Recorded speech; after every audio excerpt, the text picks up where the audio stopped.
Lydia's Passion, Book 2 in the Women of Surprise series, written by Tracey J Lyons, narrated by Kimberly Austin.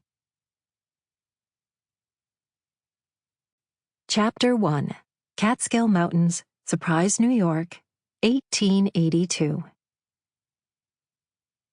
The entire calamity could have been so much worse. Of course, certain people were making more out of the mishap than was necessary. Thankfully, no injuries were sustained unless one counted a little wounded pride. "Have you gone blind, woman?"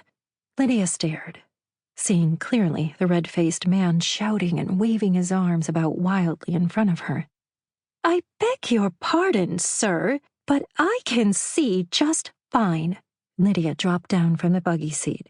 Gently, she patted the horse's long neck, quickly quieting the brown mare hitched to the buggy. Pulling his hat low on his brow, he narrowed his eyes to look down his nose at her. "I should have known it would be one of you." Placing his hands on his narrow hips, he continued to stare at her. "What's that supposed to mean?" "You're one of Miss Margaret's nieces." His response, which came out sounding more like a snarl than civil words, insulted Lydia.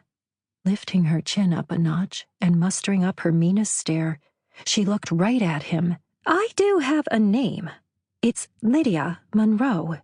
Do you have a problem with my being one of her relatives?" He seemed to back off just a bit.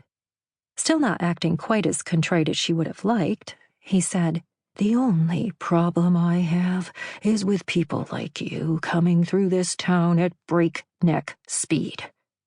Pretending to ponder his comment, she patiently folded her hands. Sunlight bounced off the high polish of the black buggy. It was a fine day to be out for a ride.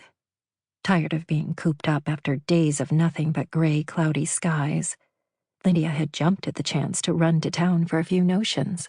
She could have walked the short distance, but making a grand entrance with her Aunt Margaret's new buggy seemed so much more exciting. Not to mention that the deep blue color of her new day gown looked strikingly elegant against the tufted black leather seat. The blue bonnet that had arrived in last week's post sat atop her perfectly combed hair. Lydia had even gone to the trouble of putting on her leather riding gloves.